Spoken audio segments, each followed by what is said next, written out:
Today we'll be going back into the world of Keyblades, this time tackling the most important bridge game in the series, Kingdom Hearts Birth by Sleep. BBS originated on the PSP and was ported to the console for the 2.5 remix originally on the PS3. This is the first time one of the games we are talking about has more than one protagonist, with Terra, Aqua, and Ventus. When it comes to Keyblades, the Wayfinder trio usually have the same Keyblades, with a few Keyblades being personalized for each character. Keyblades continue to have both a strength and a magic boost to each character's base stats. A few important changes coming off the numbered titles: BBS reintroduced a critical hit percentage coming back from KH1, as well as a critical damage multiplier stat, which tells us how much damage output a critical hit does. The game also added the command deck system and D-links, which are basically summons, and they alter your command deck for the character that you are linking with. For strength-based Keyblades, you're going to want to add commands that deal physical attacks, and for magic-based Keyblades, you're going to want to add magic commands to your deck. As for D-links, they aren't going to affect which Keyblades you're using more than a regular command deck would. D-links mostly change certain abilities and finishers, and aren't going to play a huge role in our discussion today, but I thought it was important to bring up the combat differences between the games. The one important ability that a D-link grants comes from Zack's Link, which all characters get. Zack's D-link gains the Berserk ability when collecting one emblem. Berserk doubles the chances of landing a critical hit, so the Keyblade with higher critical rates can be used to significantly improve your chances of dealing massive damage. Also, using the Confetti or Happy command, the former being found on Pete's D-link and the latter being found on Snow White's, will guarantee that your next hit is a critical one. However, Terra does not link with Snow White, so you're going to want to grab Pete's D-link or obtain a Confetti command from either the Mirage Arena or by hitting the mailbox in Disneytown. Birth by Sleep's Keyblades are probably the simplest they have been since KH1, so luckily for me, not as much setup. Without further ado, let's get right into the Keyblades. Are you alright? Then the Keyblade you most likely started out with, Earthshaker, is Terra's default Keyblade, and if you play the game in its intended order, Terra is up first. We very briefly discussed the Keyblade as it was featured in Kingdom Hearts 3 for a very short time. This time around, it is far more important to the game's overall story and represents the differences between Terra and the other Wayfinders without saying anything. The Keyblade provides Terra with +3 strength and +1 magic, typical stats for default Keyblades throughout the series. It has a critical hit rate of 25% and a 1.2 times critical damage multiplier, which is equivalent to Aqua's default Keyblade. The length of the Keyblade is 98, which is by far the longest of the defaults. Earthshaker has a brown blade and tip with brass edges and a brass line running up it. It has the same abstract shape at the tip, with 2 sharper teeth on the left side and 2 hammer-like teeth on the opposite side. It has a gray handle and a light blue guard, similarly shaped to 2 Omega symbols flipped on top of each other. The keychain is a brass rock fragment with a brown line running down it, forming a crack. It has a orange diamond-shaped stone at the top of the token. The Himbo himself is the strongest of the trio, so you're going to want to select the Keyblade that prioritizes his strength, and his default is a great start. He said to take 2 grown-ups. Just like its appearance in Kingdom Hearts 3, Wayward Wind is wielded by Ventus, that is, when he is awake. This time around, Ventus is playable and will most likely be the second protagonist you play as when going in the traditional order. The Keyblade provides the same attribute boosts with +3 strength and +1 magic, but has a 50% critical rate with a 1.35 times critical damage multiplier. I would also assume that giving Ventus better critical stats was done so he could keep a good damage output when put up against Terra's raw strength. However, the length of his Keyblade is much shorter at just 65, which shows the height disparity between Ventus and the other 2 Wayfinders. The small black Keyblade has gold accents along it. The design and color of the blade extend down and make up one half of the guard, with 3 gold stripes in the middle and a black node protruding above the top stripe. The other half of the guard is gold and looks very similar to the Kingdom Key, with an off-kilter handle to accommodate Ventus's backhand grip. The teeth of the Keyblade have 5 blunt prongs of varying sizes, and they make the shape of a wing. The keychain has a green gem with light green wind gusts forming around it. Venti Wenti provides a good balance of strength and magic, the perfect middle ground between Terra being power inclined and Aqua being magically inclined. His default Keyblade stats could represent his desire to be more like Terra, seeing him as an older brother of sorts. I will end this here and now! Rainfell is Aqua's default Keyblade and only features in Kingdom Hearts 3 extremely briefly in the Remind DLC. Aqua's story should mean that you are in the last third of the game, and you're going to want to prioritize magic as that is her strong suit. This is signified in the fact that the Keyblade only provides +2 strength with +2 magic. Aqua is clearly the sorcerer of the trio and even has a low critical hit rate at just 25% with a 1.2 times critical damage multiplier, as the game would like you to focus on adding magic commands to your deck.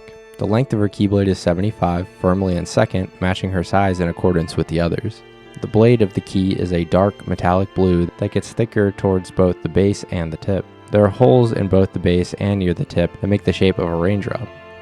The teeth of the Keyblade are made of 3/4 of a diamond with 4 sharp prongs sticking off one side of it. Inside the diamond there is a silver spike facing the opposite way of the prongs. It has a black handle with a bulky white guard that does not connect to the blade of the Keyblade. The bottom of the guard is gray, and its keychain is a silver raindrop with a blue gem in the center of it. Aqua really prioritizes magic-based Keyblades, as you will be doing pitiful physical damage from the jump when compared with Terra or even Ventus. The quicker you get Thunder Surge, the better. Don't talk! Fight! Fairy Stars is gained by each character when completing the visit to Enchanted Dominion, a world based on Sleeping Beauty. This will more than likely be the first Disney Keyblade you get in the game, as this is Terra's first world that he visits, and it's low-key traumatizing as hell. Anyhow, I don't find myself switching to this Keyblade or any other Keyblade coming from the Princess worlds of BBS, as they don't provide much of a boost over the defaults. I think it is only valid to switch over to Fairy Stars for Aqua, as it provides a jump in magic at +3 and retains its strength at +2. It has the same critical rates as Aqua's default with a 25% critical hit rate and a 1.2 times critical damage multiplier. Keyblades that overlap between our protagonists have varying heights based on the character's height. Fairy Star's length is 113 for Terra, 75 for Ven, and 85 for Aqua, which gives a length boost for all. The Keyblade represents the 3 good fairies, Flora, Fauna, and Merryweather. It has 3 smaller sections of the blade that are red, blue, and green, representing the colors of the fairies. The green and blue blades stretch down and make up the guard, while the red blade makes up the handle. At the base of the blade, there is a yellow star with white wings attached to it. The blades come together at the tip, making another large star, with 3 points shooting off to make a red, blue, and green star. The bottom of the guard has 1 star on each side with the outline of a heart in the middle.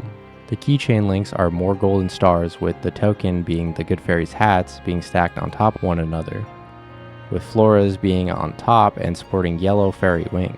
Fairy Stars is probably the best of the Princess Keyblades in terms of one that I would actually use, but there are definitely reasons to use each of them with different protagonists. The wait goes on. Stroke of Midnight, the Keyblade emanating from the Castle of Dream World, is obtained by completing the world with each character. And starting with Terra, this would be the second world you will complete by battle level.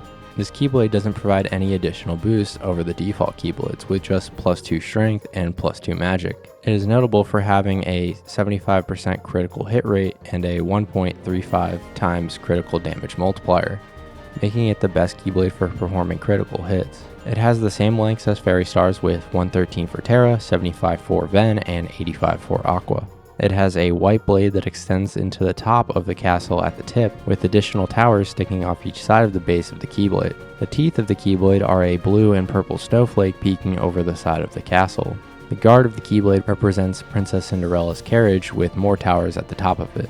In the middle of the guard is an orange outline with an orange handle, and the keychain is Cinderella's slipper. The keychain is probably best suited for Ventus with its equal boost in strength and magic and its good critical stats. Oh yeah, and Mother Tremaine and the evil stepsisters get fucking blown up, so that happens. Join me in the darkness. Treasure Trove comes from clearing Dwarf Woodlands and is the last of the Disney Princess worlds for Terra before everyone meets back up in Radiant Garden. Its stats are the inverse of Fairy Stars with +3 strength and +2 magic, which would give Aqua an additional strength point and Terra and Ventus an additional magic point over their default Keyblades. But the Keyblade supports a low critical hit rate at just 25% with a 1.2 times critical damage multiplier, so there's the catch.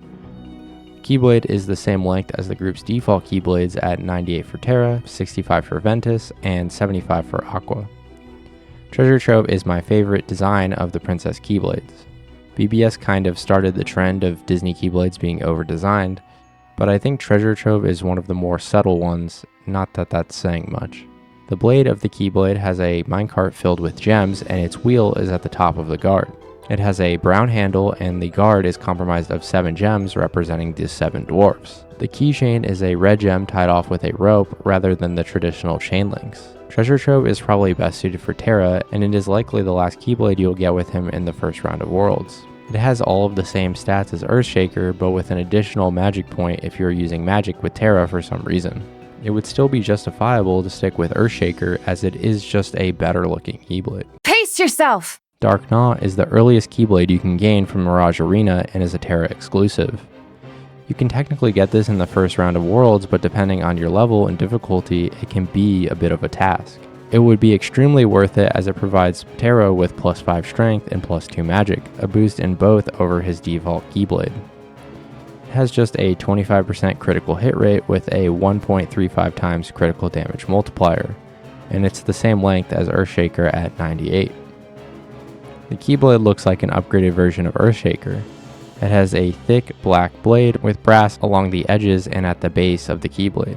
It has red at the base of the blade and becomes black as you move up it, with a red rune design at the tip of the Keyblade.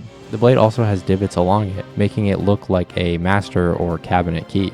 They took the teeth of the key quite literally, making it a maw, and I can confidently say that this Keyblade looks the closest to a wild animal. It has an off-blue guard with ridges on both sides and a slim black handle. The keychain is similar to the one on No Name and looks like a flying version of the No Heart armor with a blue gazing eye in the center. Darkgnaw is a great Keyblade for Terra headed into Radiant Garden, and like all of his own Keyblades, looks fucking sick. Go! Frolic Flame is a Ventus only Keyblade and is gained in Radiant Garden after meeting a young Lee and Isa. The spiritual successor to Bond of Flame and the prelude to Bond of the Blaze Keyblade, this Keyblade gives Ventus good strength and magic boosts with +3 strength and +3 magic. This gives Ven 2 additional magic points over his default Keyblade. It has a 50% critical hit rate and a 1.5 times critical damage multiplier. Frolic Flame has a flame blade with the fiery face emblem found on Lee's frisbees at the base of the Keyblade. The flame curls towards the tip of the Keyblade and converges into itself, making a circle with flame sticking out of it as the teeth of the Keyblade. It has a rigid purple handle, and the handguard is a black version of one of Axel's chakrams. It has the same emblem found at the base of the Keyblade as the token of the keychain, with flames as the chain link. It is 85 in length, making it the longest Keyblade for Ven up to this point. Keyblade gives a nice boost for Ven, but more importantly, it comes after Regular Pat's favorite scene, and he's one of the main reasons I started making videos, so that's pretty cool. I can do this! Kairi's future Keyblade, Destiny's Embrace, can be wielded by Aqua after protecting a young Kairi in Radiant Garden. Keyblade provides an additional strength and magic point with +3 strength and +3 magic. It also has a 75% critical hit rate and a 1.35 times critical damage multiplier, a big boost to Rainfell's critical stats. Keyblade is essentially the same as its iterations in both Kingdom Hearts 2 and 3. It has a skinny blade that goes from tan to magenta at the tip with flower vines running along it. The stem blooms into a bouquet, making the teeth of the Keyblade mostly comprised of sunflowers. It has a thin black handle with a heart-shaped guard with one half being sand and the other being water. The keychain is a Paupu fruit with red keychain links to attach it to the Keyblade. It is also 85 in length, which is Aqua's longest Keyblade up to this point. Keyblade is copy-pasted from its other outings, but it's nice that someone other than Kairi gets to wield it in the series. Even more so that it is Aqua with how she will be training her in the upcoming saga. Guess who? The Victory Line Keyblade emanates from Disneytown, and more specifically the Rumble Racing portion of the world. You can earn this by getting first place on the Castle Circuit course, which you won't do on any of your story visits here. However, you are free to complete this at any time after completing the story visit for each character. You may find the Keyblade worth it, but it gets replaced pretty quickly in my opinion. It gives you +4 strength and just +2 magic, so it would be more beneficial for Terra or Ven. It has a good critical hit rate at 75% with a 1.35 times critical damage multiplier. This Keyblade's blade is an orange and red clock tower, with the teeth being a gold key turner sticking out of the side of the tower. The base of the Keyblade has a yellow Mickey symbol inside of a blue circle with checkered flags sticking out of each side. The guard and handle represent the raceway area of Disneytown, where you can play the 4 different races of Rumble Racing. The The keychain is a gold token with a Mickey emblem in the center. Victory Line is the longest Keyblade for each of our protagonists at 130 for Terra, 85 for Ventus, and 98 for Aqua. Probably not worth going out of your way to get because of the Keyblades you get moving forward. But it provides a good critical hit rate and a decent strength boost, so it could be worth taking into Olympus or Deep Space. Come on. We all have to work together. Mark of a Hero comes from clearing Olympus Coliseum as Terra, Aqua, or Ventus. This comes after Olympia, Hero Crest, and comes before Hero's Origin in the many visits to Olympus over the series. All of the Keyblades have similar vibes and designs, as well as stats relative to the point you receive them in the game. Much like its counterpart, it prioritizes strength with +5 strength and just +1 magic, perfect for Terra or even Ventus. It has a 50% critical hit rate and a 1.5 times critical damage multiplier. The Keyblade has a white pillar as the blade with gold accents on the top and bottom. The top of the Mark of Hero has a gold trophy with one handle forming a muscle instead of connecting to the bottom of the trophy. It has a slim dark blue handle and a light blue guard with clouds at the top and bottom. The cloud at the top forms a set of muscles much like those found on the Olympia Keyblade from KH1. The keychain links are green, and the token is once again the Olympus Stone, which has been consistent among all 4 of the Olympus Keyblades. The Keyblade links are the same as Fairy Stars and Stroke of Midnight, with 113 for Terra, 75 for Ven, and 85 for Aqua. Keyblade is great for physical damage output, but it feels pretty derivative of the other Olympus Keyblades in the series. The Hyperdrive Keyblade is gained by completing the Deep Space world based on Lilo and Stitch. Provides a longer reach and a good mix of both strength and magic. It has +4 strength and +3 magic, honestly good for any of the protagonists, especially Ven. It has the same length as Victory Lane at 130 for Terra, 85 for Ventus, and 98 for Aqua. It has a 50% critical hit rate and a 1.35 times critical damage multiplier. Hyperdrive has a blue helix blade that makes up the exhaust streaks of the red getaway ship driven by Stitch on his way to Earth. The tip and teeth of the Keyblade are made up of a light green plasma blast coming from the tip of the ship. It has a yellow and black stripe handle with the guard made up of a spaceship command deck, much like the one used by the Grand Councilwoman. The keychain is a light blue rope, with the token being one of Stitch's blasters. You're gonna get it! Pixie Petal comes from completing your visit to Neverland, the last of the Disney worlds in Birth by Sleep. The successor to Fairy Harp, I think this Keyblade does a better job of representing Neverland and the Peter Pan film, in my opinion. It is a great magically inclined Keyblade with +6 magic and +3 strength. It also has a good critical hit rate at 75% with a 1.5 times critical damage output. It is the shortest Disney Keyblade at 98 for Terra, 65 for Ven, and 75 for Aqua, the same as the group's default Keyblades. The blade is the stem of a flower that blooms into 3 pink flower bulbs, making the teeth of the Keyblade. The base of the Keyblade is an upside-down sepal, which is reminiscent of Tinkerbell's dress. It has a yellow stem-like guard with a blue handle. The keychain is a vine, with the token being Peter's red feather with fairy wings coming off of it. Pixie Petal is one of the best magic Keyblades in the game, and is especially great for Aqua. You could justify using this Keyblade for the rest of Aqua's main story. Take that! Terra's wooden Keyblade is not a usable Keyblade within the game, but serves a story purpose in representing the brotherly relationship between Terra and Ven and its importance. The Keyblade was Terra's original practice weapon as he passed it down to Ventus. The Keyblade shows back up in Radiant Garden while Ventus is contemplating how to help Terra when Lee appears and grabs it away from him and challenges him to a friendly sparring match.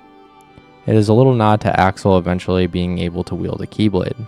It shows back up in Neverland, where Ven leaves it in a treasure chest as he views the Keyblade as valuable, more so than any real treasure.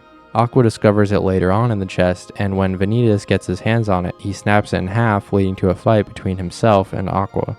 In terms of design, it is a wooden Keyblade, obviously. But in reality, it has 3 pieces of wood tied to the top, making the teeth of the Keyblade, as well as black tape around the handle and Terra's name etched into the right side of the guard. In my opinion, the best Terra exclusive, Chaos Ripper, is received after Terra strikes down Master Ericus to save Ventus. It is the strongest Keyblade in the game, providing Terra with an incredible +10 strength boost, but the Monkey's Paw of this Keyblade removes 2 magic points as a result. But considering that Terra does the most damage with physical hits, this Keyblade fits his abilities perfectly.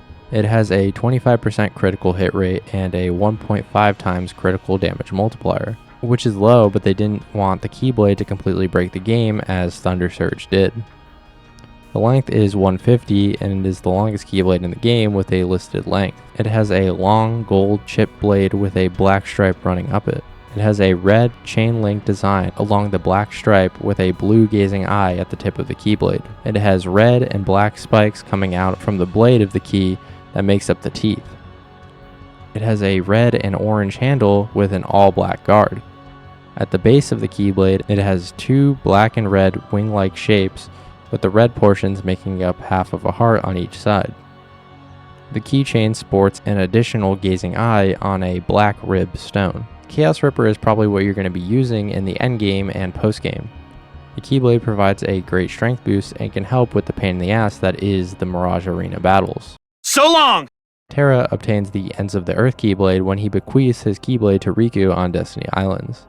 This is a good Keyblade for Terra as it provides a good balance with +5 strength and +3 magic.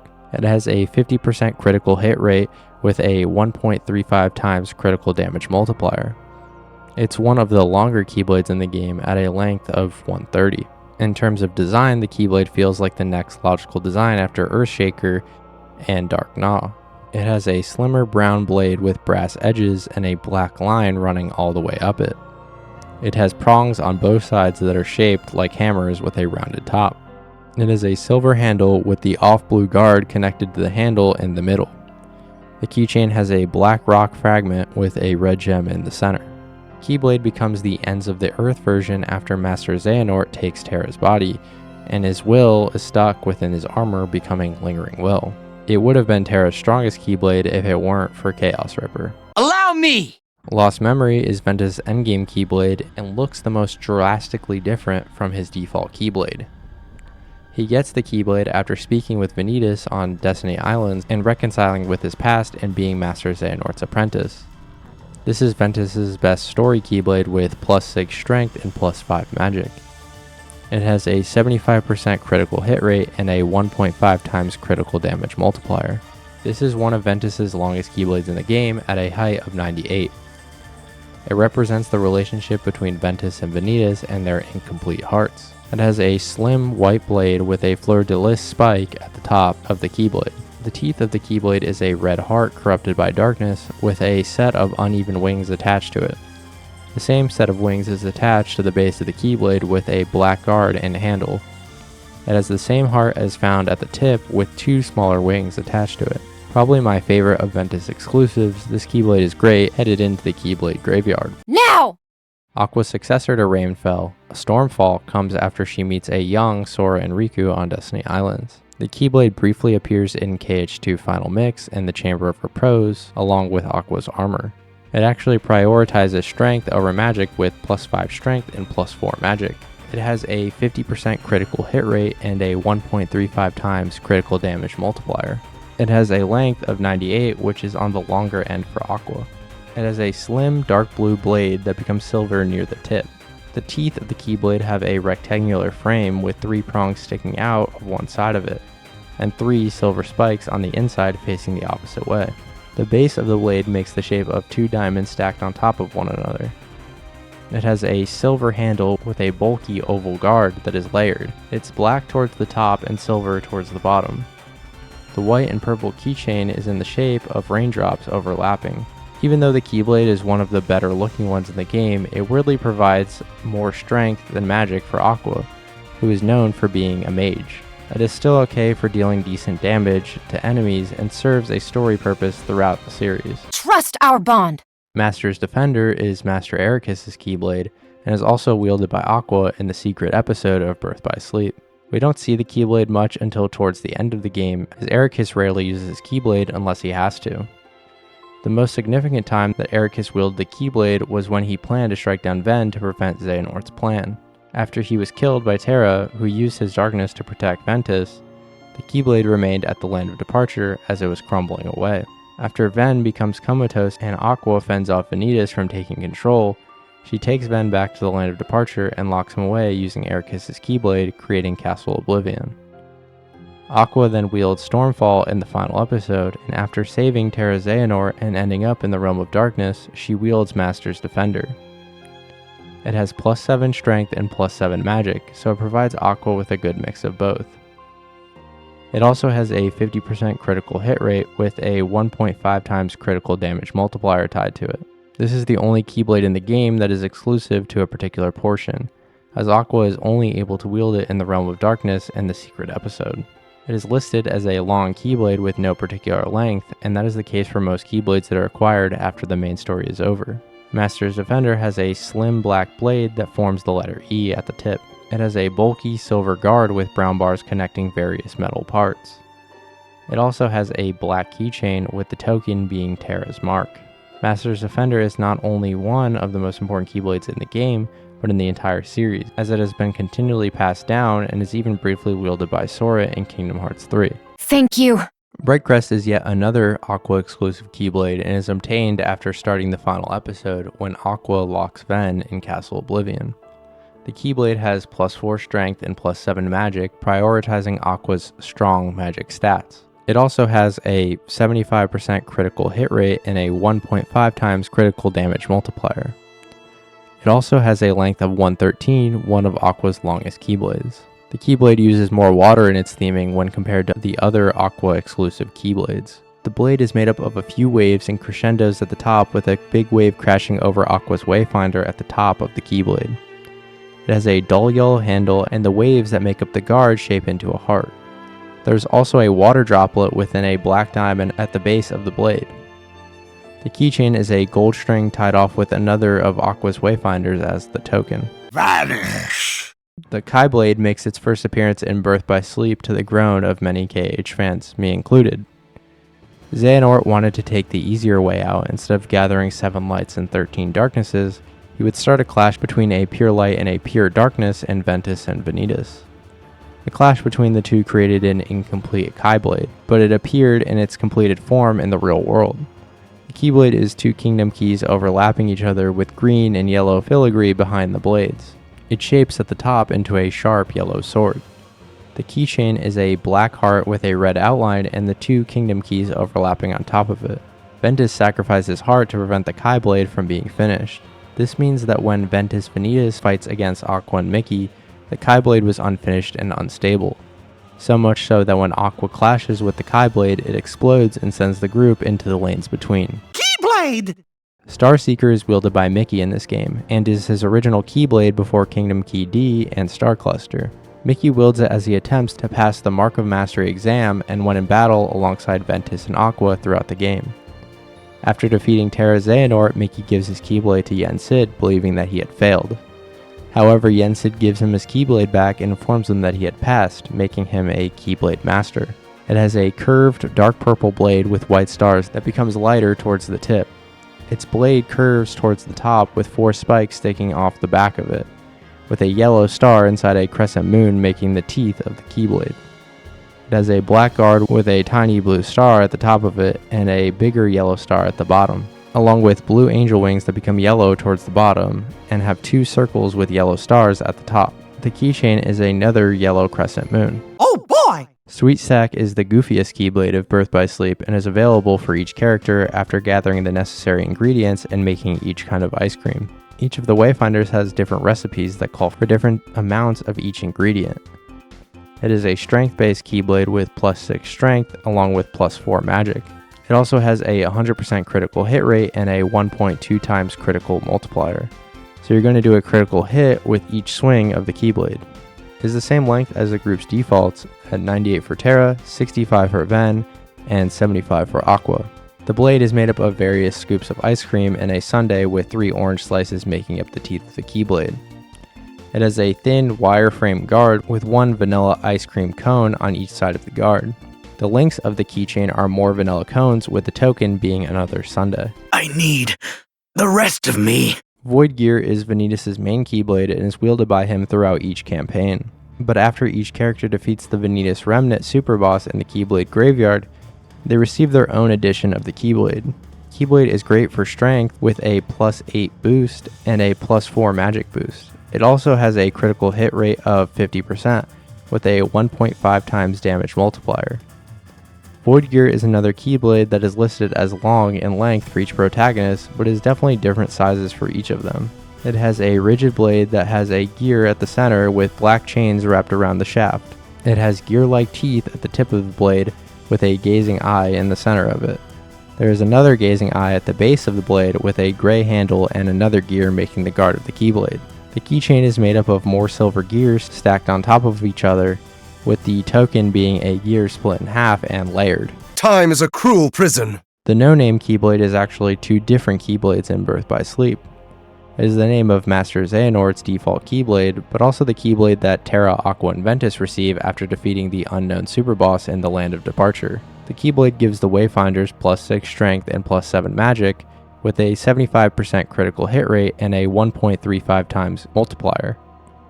This Keyblade is also listed as long for each character. It provides a great balance of both strength and magic after defeating one of the more luck-based bosses in the series, and that is putting it nicely. This Keyblade looks very similar to young Xehanort's edition of the no-name Keyblade, with a clock at the tip of the Keyblade with blue spikes coming off one side making the teeth. It has a neon blue blade, much like the weapons wielded by young Xehanort in the battle you obtain it from. It has another clock at the base of the blade with the gears making up the design of the guard and its handle. Its keychain is an hourglass filled with blue sand. On the other hand, Master Xehanort's version of the Keyblade is all black and gray with a dual blade. The tip of the Keyblade has a gazing eye while making the shape of Xehanort's armor, with its one bigger wing making the teeth. Its base has a giant metal goat head with glowing blue eyes. It has a striped black handle with bat wings making up the guard. The keychain is made up of more wings with another gazing eye at the center of the token. Nice! Ultima Weapon is obtained by defeating the villain's vendetta battle found in the Mirage Arena, which is a gauntlet of every boss in the game up to this point. The Keyblade provides a good balance of strength and magic with +7 strength and +6 magic. It also has a 75% critical hit rate and a 1.5 times critical damage multiplier. It's one of the longest Keyblades that have a listed length, with a length of 150 for Terra, 98 for Ventus, and 113 for Aqua. The Keyblade has mostly blue undertones as it is similar to the one from Kingdom Hearts 2. It has a white sharp blade that has blue filigree over the top of it with a wayfinder making the teeth of the Keyblade. It has another blue heart at the base of the blade and a star as the keychain with a yellow heart in the center of it. This time around, the Ultima Weapon isn't actually the final weapon of the game, as in the final mix of the game, Royal Radiance was added as the ultimate Keyblade of Birth by Sleep. Leave it to me! And our final Keyblade of the night, Royal Radiance, is acquired from beating the Peering into Darkness battle in the Mirage Arena, which is a boss fight against Xehanort's armor, No Heart. The Keyblade provides the best mix of strength and magic, with +8 strength and +7 magic, along with a 75% critical hit rate and 2 times multiplier. This Keyblade is also listed as long for each wielder. The Keyblade is themed after the Mirage Arena with a slim pink blade surrounded by a blue helix. The tip of the Keyblade has a yellow heart surrounded by a pink cage with a blue top and gold crown on the side of it as the teeth. The base of the Keyblade has a blue circle with another gold crown in it and gold accents on the side of it. It has a stripped blue handle and a rounded red and blue guard similar to the design found in the world. The keychain is gold with yet another crown as the token. Okay, so that is all the Keyblades of Birth by Sleep.